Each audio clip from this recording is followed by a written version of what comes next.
welcome to People and Their Poems, a podcast about poems that matter. My name is Sandy Carlson, and I'm here tonight with Jack Sheedy, a poet and writer from Litchfield County, Connecticut, who has been writing since he was 12. Welcome, Jack. Thank you, Sandy. So nice of you to have me on your show, on your podcast. Jack and I met at the spring gala of the Connecticut Poetry Society when a young woman who was a UConn student named Sarah Marzi kind of brought us all together because we have poems in a book that she has created where she has set our poems to music to be sung and played. And we had the opportunity to mix and mingle, and it's really a delight to get back together again. How would you describe yourself as a writer? I know in previous correspondence with me, you talked about starting very, very young. Would you tell us a little bit about that? I started when I was 12, and I'll confess that was in 1958, when probably most of our listeners were not around. And so I'm 76 now and still writing. In fact, I hadn't thought about doing this, but I'll do it. My father once read some of my stuff. My dad wanted to be a writer himself, and he wrote on the back of an envelope after he read some of my essays. I don't know if you can read this, but it says, "Jack, do not ever stop writing." I guess you can't see that too well, but I've got this, and it's dated July 28, 1987. I just keep that as an inspiration. Jack, how old was he when he wrote that for you? Okay, he was born in 13, so he was in his 50s. Is that right? No, he was in his 70s. He was 87. He was 74, I guess. Oh, wow. Well, about my age. How did you find this envelope that he wrote on? He put the essays in this envelope, a big brown craft envelope, and he wrote on the envelope on the outside of it. I couldn't throw that envelope away. It was from my daddy, who wanted to be a writer himself, and he was. He just didn't make a living out of it. Right. And I don't either, but I did after a while. I became a journalist, and I made a living that way. You know, he had his own business in Hartford, had for over 40 years, and that was what he did. He sold hearing aids. He was a hearing aid dealer in Hartford. Did you always have his encouragement when you were writing? Did he support you when you were a 12-year-old child picking up? Yeah, definitely. Yeah, he in my essay book, Magical Acts in Two Suitcases, there's an essay about Dad encouraging me to write and going with me on an interview that I was conducting, for the paper. And he said at that time, "You've done what I wanted to do. You're a writer." And it made me feel, and he said it made him feel that he was a writer and that he was actually taking part in what his dream was, in fulfilling his dream. Oh, that's very nice. Yeah. What were your parents? Were they readers? Did they read a lot with you when you were? My mother used to read poetry to us, Mother Goose, and the Crooked Little Man and the Crooked Little House, and when we were kids, and they were very entertaining. And Dad used to make up stories. He called them daydreams because he told them in the daytime. He just made them up on the spot, sort of like Mark Twain used to do with his kids. Dad would say, "What do you want me to talk about? What do you want me to make up a story about?" And I'd say, well, we're sitting on a mattress, so tell me a story about a mattress. And so he would concoct a story about two kids, brother and sister, booming down the Farmington River on a mattress, which was a raft, sort of like a Huck Finn thing. So Dad had a lot in common with Mark Twain. He even worked in the same city where Mark Twain used to live, in Hartford. So, but I remember the encouragement, the input, the stories, the poems. It just filled. I had two brothers and two sisters, and it was just magical to hear these stories and poetry. It sounds like the personal engagement of your dad being extemporaneous with the storytelling as well, and just the companionship. He was very good at it. Yeah. Yeah. It was fun. He enjoyed it. Pardon? He enjoyed it too. He enjoyed telling the stories. That's terrific. Is there a poem from that time in your life that has a particular value to you that you could share with us now? you know, I can tell you that like Casey at the Bat was one of my favorite poems. It was just you know, a rhymed poem about this ball player who was so cocky that he lost the game for his team. You know, we were sort of rooting for him, but then we weren't. And, you know, he just got so cocky, he took 3 strikes and lost the game. But, you know, poems like that, which are fun, they tell a story, is not necessarily very deep. Sort of like my cat poem, who doesn't want to go outside. But you know, I do have other poems that my late wife wrote that I was going to share with you. But I want to tell a little story about how my 7th grade teacher introduced me to writing. She had an assignment for us. Her name was Sister Mary Jane, and she just died a few months ago. So she was in her 90s, but she had an assignment for us in class to go through the dictionary and find substitute words for a sentence that she had written on the board. Something like, you know, as I was walking down the staircase, I saw a cat or something like that. And we had to find synonyms for the words. And it was kind of fun. Walking, I chose the word perambulate, which doesn't really fit, but you know, it was fun. And she actually put my words on the bulletin board with an A- on it. Not an A+, but that was reserved for the girls. But I did get a high mark, and that encouraged me to continue writing, even though that first effort was kind of amateurish, but it was fun to do. And so a couple of years later, I started a family newspaper, which made the newspapers because I was only 14. And, you know, Joe O'Brien of the Hartford Courant called me up and said, I hear you've got a newspaper going on there. I said, oh, yeah, it's just a family paper. And, you know, I pass it around to the neighbors, and the local pharmacist is selling it in his drugstore. But yeah, it's just, you know, it's just a family paper, and I'm having fun doing it. So I actually got my name in the paper in 1960 because, you know, I'd had a fun little toy newspaper. That's cool. How did you make copies of that paper to get the pharmacist to be able to sell? Well, my dad had he had a business, and he had a copy machine. It was a thermofax copy machine. It copied on light sensitive paper, which eventually would disintegrate. I mean, the heat, the light would you know, make it turn brown and eventually unreadable. But for a while, you know, people had my words on a sheet of paper, a few sheets of paper. It was just kind of fun, and I just did it for that one summer. But now every Christmas I resurrect it, and I have a family newspaper by the same title that I send to my brother and sister and nieces and nephews. So it's still going on. What kinds of topics interested you when you were creating that family newspaper? My sister and I had a little column. We'd talk back and forth. We'd write back and forth. I'd write her a note. She'd write back to me, and I would just copy it into the paper. You know, an opinion thing. My brother had one of my brothers had a comic strip.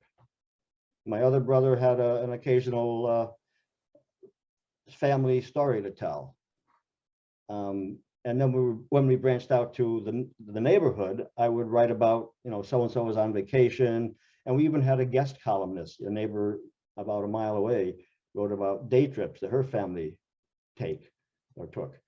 So that was, you know, I had a columnist. That's so amazing. It was kind of fun. Yeah. So it sounds like the human interest aspects of writing about people is what I have been doing just most of my life, I guess. Have you worked for professional publications in your adult life as well, or? I did. I wasn't into journalism immediately, although I did spend a summer of 1968 in the Winston Bureau of the Hartford Courant, a cub reporter basically for Joe O'Brien, the guy who had interviewed me 8 years earlier. Great. So that was great, a great experience, great learning experience. I learned more in that 2 or 3 months than I learned in the journalism course I had taken at Northwestern Connecticut Community College. I got into journalism sort of on a freelance basis in the 90s, the early 90s, when I started writing little feature stories, you know, for a few bucks a story. And it was fun to do. That's why I interviewed a lot of artists and authors, including Joseph Califano, who used to be with 2 different presidents, and he's written books about his experience with LBJ, for example. And I interviewed Harrison Salisbury, who was a Pulitzer Prize winning historian and newspaperman for the New York Times. I interviewed Arthur Miller's wife, Inga Morath, who was a photojournalist, and you know, a lot of people like that. It was fun. But I've written hundreds of stories about just everyday people, you know, local artists and local authors, and just people who have started up a business. That's great stuff. And I'm wondering, does your interest in the human story affect the kind of poetry that you write? In my own reading of The Wanting Place, you explore your own experiences of grief. Yeah. But you do such a great job of bringing in other voices and irony and wit into your insight and your very clear narrative. Thank you. I think the poetry is a whole different kind of voice that I project. It's a different persona that I have. It's more personal. It's more about me rather than, you know, someone else.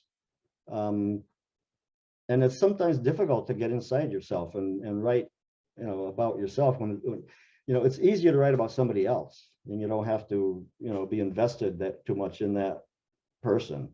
But I'm pretty much invested in me, as I think everybody is invested in their own self.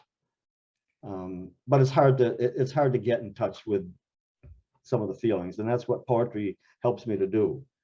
When I was going through the grieving process after Jean died, my wife, and that was it'll be 6 years in October.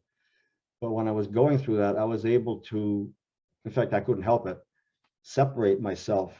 I could almost see myself from above doing stupid things, you know, like, you know, yelling at her picture on the wall, talk to me, you know. I think it was slightly crazy for a few months after she died. Felt alone and abandoned. I want to say off the bat that I'm in a better place now. I'm not in the wanting place. I'm re-engaged. I have a fiance. She's also a poet. Name was Patricia. And what you were saying about the grief process, which is where I came into knowing your poetry through this beautiful volume. I think I hear you describing a sort of grief disintegrates us, breaks us into pieces. And Yeah. it takes a tremendous act of will to put the pieces back together. And what you have is something very, very unique from what it was before. You're not in the same place. You know more, you understand more, you feel on a different level. And it takes a tremendous amount of courage and the will to live, right? To get on, to be able to make that happen. And yeah, I just think it's amazing, and it honors a time in your life that was obviously pivotal. And it, you know, at some point, maybe toward the end of the podcast, I'll read from that book, if you like. But I think one of your questions was what poem inspired you to write poetry? Yes. Or something like that. I'm a student of, you know, the dead white British guys, you know, Shakespeare and, you know, Coleridge, Wordsworth, Keats. But one of my favorite poems from that era is by Robert Browning. It's My Last Duchess, and that's kind of a cool poem. I like to recite that sometimes, you know, in public. I've got it memorized, and if you'd like, it's take maybe 3 minutes to do that. Oh, that would be a treat, would you? That would be great. Okay. Okay, so it's My Last Duchess, and it's in iambic pentameter rhymed couplets, but you don't notice that really. You feel a sort of rhythm, while Right. you're reading or listening to the poem, but you don't, it's not like the quality of mercy is not strained. You don't hear those, iams and, Mhm. you know, the stress and not stress, not, but, and it's a poem about a man who is in the market for a new wife because his last duchess has died, and sort of under a cloud, but we suspect that he was involved in that event. And he's speaking to an agent for a count whose daughter the Duke wants to marry.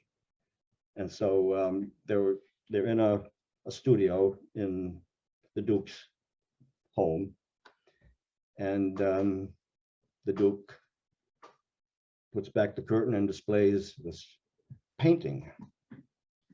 He says to his companion, "That's my last duchess painted on the wall, looking as if she were alive.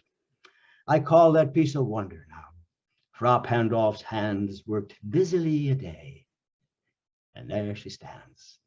Will please you sit and look at her." I said Frau Pandolf by design, for never read strangers like you that pictured countenance, the blush and passion of its earnest glance, since none puts by the curtain I have drawn for you but I. But seemed as they would ask me, if they durst, how such a glance came there. So, not the first are you to turn and ask thus. Sir, 'twas not her husband's presence only called that spot of joy under the Duchess' cheek. Perhaps Frau Pandolf chanced to say, "Her mantle laps over my lady's wrist too much," or "Paint must never hope to reproduce the faint half flush that dies along her throat." Such stuff was courtesy, she thought, and cause enough for calling up that spot of joy. She had a heart, how shall I say, too soon made glad, too easily impressed. She liked whate'er she looked on, and her looks went everywhere. Oh, sir, 'twas all one. My favor at her breast, the dropping of the daylight in the west, the bough of cherries some officious fool broke in the orchard for her, the white mule she rode with round the terrace, all and each would draw from her alike the approving speech, or blush at least. She thanked men. Good, good. Thanked somehow. I know not how. As if she ranked my gift of a 900 years old name with anybody's gift. Who'd stoop to blame this sort of trifling, even had you skill in speech, which I have not, to make your will quite plain to such a one, and say to her just this or that, and you disgust me, here you miss, or there exceed the mark. And if she let herself be lessoned so, nor plainly set her will to yours, forsooth, and made excuse, even then would be some stooping, and I choose never to stoop. Oh, sir, she smiled, no doubt, whenever I passed her, but who passed without much the same smile? This grew. I gave commands, then all smiles stopped together. There she stands, as if alive. Will please you rise? We'll meet the company below then. I repeat, the Count, your master's known munificence is ample warrant that no just pretense of mine for dowry will be disallowed. But his fair daughter's self, as I avowed at starting, is my object. Nay, we'll go together down, sir. Note this Neptune, though, taming a seahorse, thought a rarity, which Claus of Innsbruck cast in bronze for me. End of poem. That was amazing, Jack. Wow. Poor Duchess. Yes, the poor Duchess. She doesn't know what she's in for, I don't think. The new one.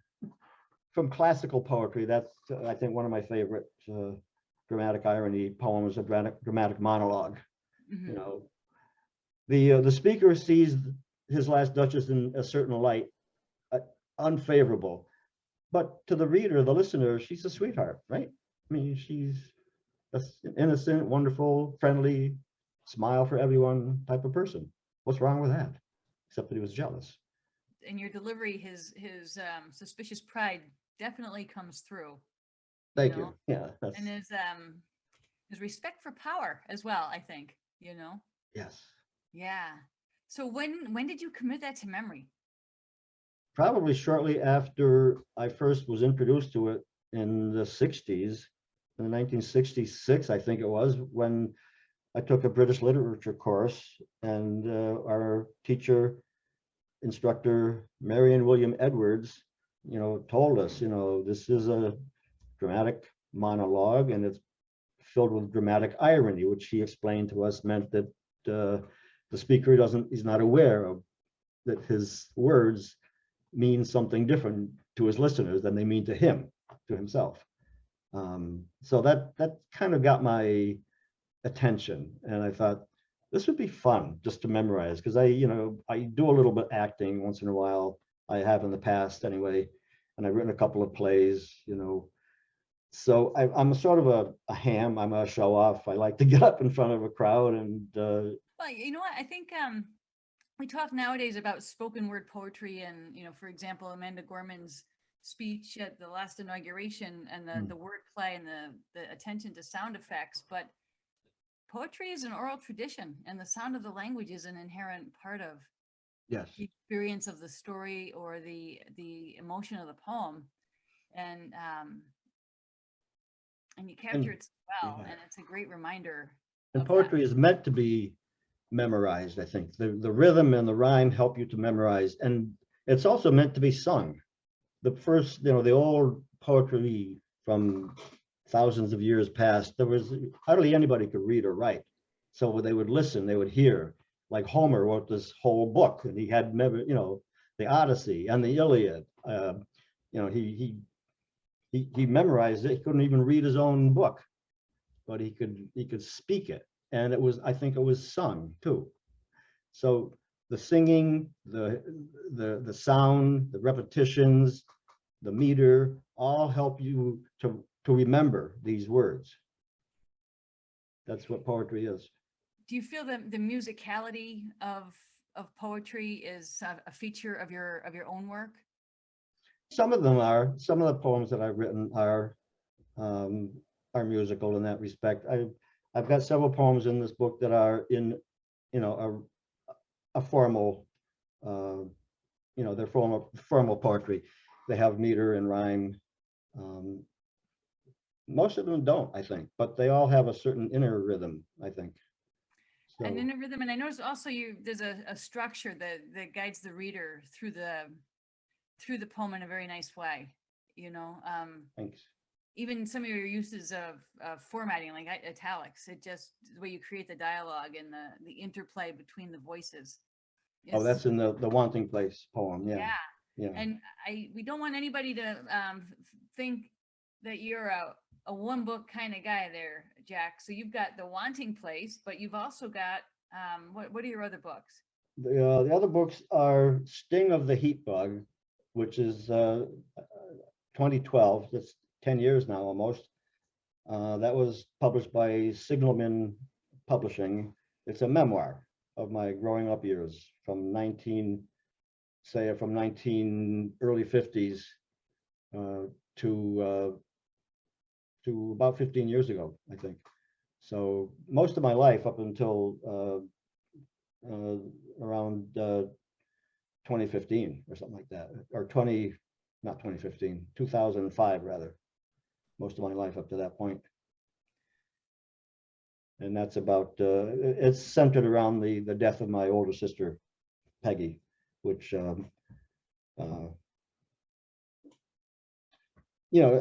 she was my best friend growing up. And for her to die from diabetes, complications, was a betrayal of a biblical betrayal, because we were promised in the New Testament that whatever you pray for in Jesus' name, you will be granted, and I prayed and I prayed and I prayed, and it didn't happen. She didn't survive. So I had a difficult time regaining my faith after that, but gradually I got it back. It sounds like quite a terrible loss. Yeah, there's a lot of hope. It's not just a poor me kind of book. There's a lot of Yeah. humor in it. And it ends on a note of hope. But the reviewer here said a carefully constructed remembrance that offers poignancy without sacrificing sincerity. Oh, who wrote that? Was that from The Kirkus Review? the Kirkus? Yeah. Yeah. Kirkus is it's a big name. You get a Kirkus review, that's good. You keep it. Keep it, yeah. True. And those are kind words. Yeah, and I see you have It Bears Repeating, another story memoir. Oh, it Bears Repeating is sort of a family book. I don't push that book. It's a verbatim transcript of an interview, 5 hours of interview that I did with my dad. So it's really a family book, but I had it published and it's on Amazon. If anybody wants to buy it, okay, but I'm not gonna twist your arm. But it does have some merit. There's some Salem history. There's some Torrington history, New Hartford history. Talk about the flood. We talk about Dad's life. And he lived through a lot of things. Was he affected by the flood of '55? Oh yeah, there were. Yeah, we had to go up into the attic. The water came 2 feet on the second floor, so Dad and the next door neighbor's house came and crashed into ours, and the neighbors came through their window into our window, and then their house rolled around and split in half, and they would have been killed. We had quite an adventure on that day. That's some seriously biblical imagery you got there. I'm seeing the ark taken in passengers. No, yeah. They didn't want to come. They said, no, we'll just stay here until the water goes down. Dad put a ladder between the two houses and they crawled over. And Magical Acts in 2 Suitcases. That's a collection of essays. And in that book, I do talk about, in the foreword, I talk about Sister Mary Jane and how she got me involved. But the actual title essay, Magical Acts, is about a magician who used to show up at the Goshen Fair and do his tricks. And he'd have you can throw money in his suitcase if you want. And then he had this mysterious assistant, a woman, who was just in the background. You didn't see her much until the show was over. Then she'd pack up the suitcase and they would, walk off together.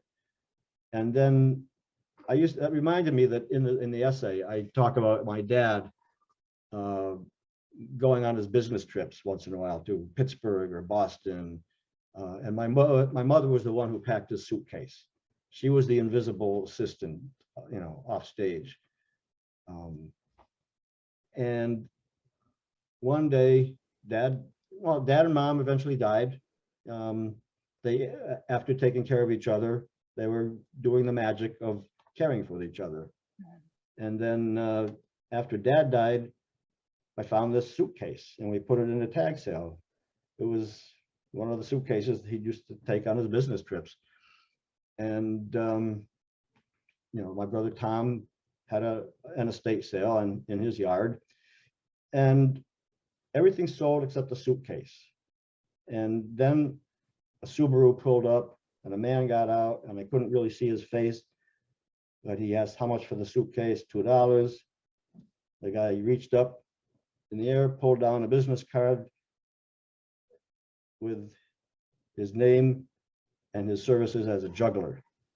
He was the guy at the Goshen Fair, and he bought my dad's suit. Goodness. Wow. It's true story. That is amazing. Yeah. That's James Joyce's Araby, if Araby were a happy story, right? Like the boy gets to go and they have fun. Yeah. It's, the boy is beguiled by the charms of the fair. Okay.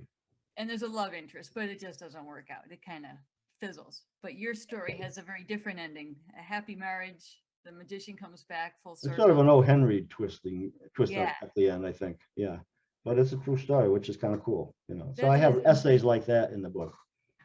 And all of these, we'll say this before we forget, are available on Amazon.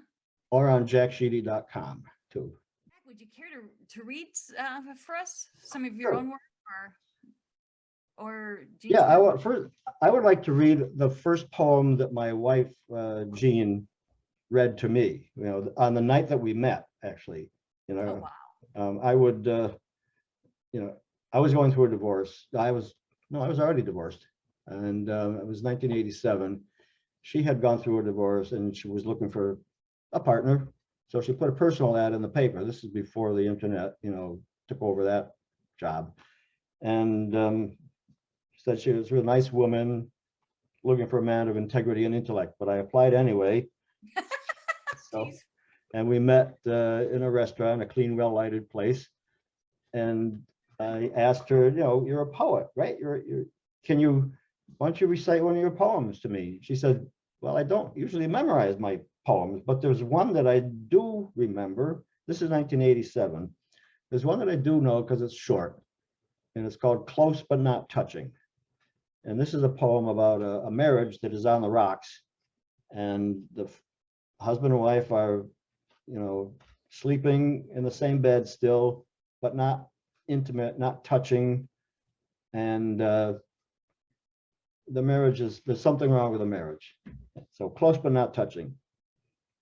8 years together, and we lie here, separated by a cat, stretched head back, belly exposed, contented between us, parted by time and words left unmended. In sleep, we touch briefly, but waken startled and pull back from what was to what is. We don't like this, yet make no move toward change, afraid of refusal, afraid of what the other might want. As dawn lights, we smile, separated by a cat. Wow. So the metaphor is, it's not a poem about a cat. The cat is whatever is between them, whatever is keeping them apart, whether it's infidelity or a lack of interest in the same things or whatever. It could be anything. It could be anything at all. And I think the cat is such a great image because I'm not a cat person, and I tend to think of them as aloof and mysterious and not revealing their True. secrets. That's a good insight. I don't think And I yes, thought of that. Yeah. and you wish you could cuddle a cat, right? I mean, you can go get your dog and squeeze them. Yeah. Cats, Yeah. go But try it. cats, you can cuddle with them on their terms if they let you, if they're in the mood, whatever. But yeah, so that was, and she never had that published in a book until after she died. And I decided, she had this whole manuscript ready to publish, and she got too sick to pursue it. Mhm. And I finally got Rennie McQuilkin to publish it through his Antrim house. And she actually had a book before this called Gandhi Dancing, which was through Rennie as well. So she had one book while she lived, she had published, and then Gandhi Dancing a year after she died, I had put that out there for her. Would you care to read any of your own work for your listeners? Sure. I was going to read The Wanting Place, and if I have time, I'll do that. But there's another poem that I like in this book. It's called Butterflies. This is from The Wanting Place. And this I wrote a year after Jean died. And it was from a dream. So, I mean, what happens in this poem really happened in my dream. Oh, wow. So, Butterflies. 1 year later, your posthumous book at my bedside. Finally, I dream of you.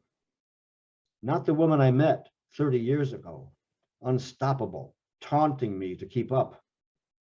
Not the woman of 20 years ago, when you wrote features, taught poetry to kids, essay writing to adults. And not the woman of 10 years ago, writing that first book, feeling a little joint pain, but laughing through it all.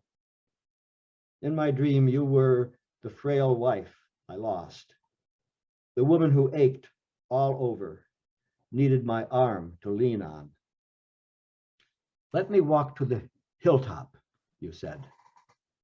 You wanted to walk those 100 steps, wanted to reach that green meadow, glimpse a deer, fruit trees, butterflies, feel the sun of a bright morning.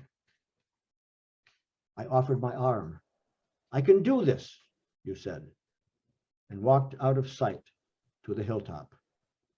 You did it without oxygen, without walker, without cane, without me. It's beautiful, I heard you say. There are butterflies. It's very powerful and very, very poignant. And again, the image of her moving beyond. Yeah, faith. and that line, without me, came to me in that point of the poem after I wrote, you did it without oxygen, without walker, without cane, and then, oh, without me. So I think that sort of sums up what my feelings were. She left me, you know, she's gone. She moved on. She's in a place that's has butterflies that represent freedom and happiness. So maybe she's in heaven. I don't interpret it as a dream. I don't interpret dreams. It creates a very lovely, lovely image of the camaraderie and the support and the unconditional love of the giving of everything you can to get her as far as you can. I'll read The Wanting Place. All right. Can I do that? We're getting an encore. This is great. Can I get an encore? Yes, please do. Please do. Let's hear it. This is an imaginary conversation with my dead wife about dating, called The Wanting Place. And it's, I got to explain. She speaks, then I speak, she speaks, then I speak. It's iambic pentameter with no rhymes, really. And this is the one where you mentioned that some of the lines are in italic. And those are, you know, you can't see that, but I'll try to, you know, go into two different voices or characters during this. So she starts. You're asking me? How do I know you'll listen? Damn it, Gene, I'm asking your advice. Why ask me now? I died 2 years ago. I don't know where to turn for dating help. The one you mentioned, is she right for you? That's why I'm asking. I don't really know. You don't know much about her. That's not good. All right, I'll simply cross her off the list. A list? Of course, you always kept great lists. To which you mocked me. Here, check number 2. This number 2, you like this woman, why? She's fun, creative, always on the go. I see. That's great, but wasn't I like that? And didn't I fall for you because of it? So did she fall for you? I'm only asking. I don't know, but we're friends. I just don't know. All right, who's next? Show me your number 3. This one's a lot of fun. She makes me laugh. Oh my God, no, she's not your type at all. I know that. She's just on the list. I have to say, Jack, I just have to say, oh, here it comes. I should have known, a lecture. I have to say, I should have stuck around. It shook me when you died. I'm all messed up. I think you were not ready when I died. We're never ready. Living's all we have. I should have stayed. I should have stayed for you. That's very kind. I can't get used to that. Maybe because I haven't shown much kindness. At first you did. Your kindness died before you. You know my sickness killed my kindness, don't you? I've always known that, Gene. Of course I know. I was a bitch.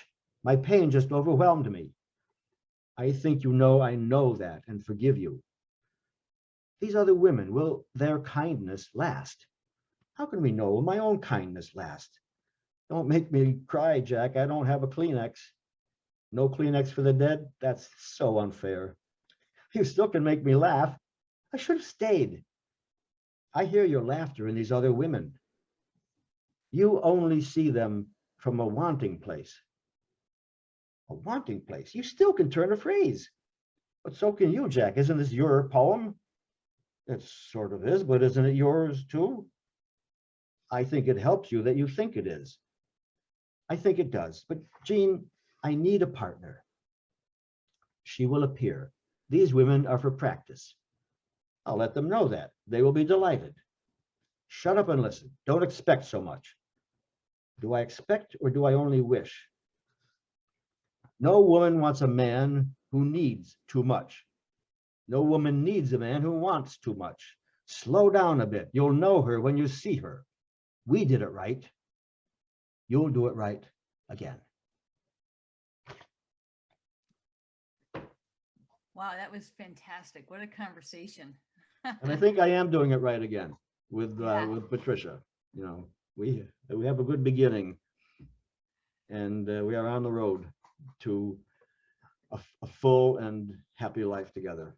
That's tremendous. Yeah. And I think you mentioned she has a sense of humor. She does, a total sense of humor. Yeah, she can be very Yeah. funny, and she's got a great sense of poetry too. I think you'd appreciate that. Jack, it sounds like you're well matched. Thank you. I think so. I think that is going to conclude our podcast for today. And I want to thank you for sharing your poetry with us and its reach and the influences that have shaped you as a writer. Thank you, Sandy. It was a privilege appearing with you today.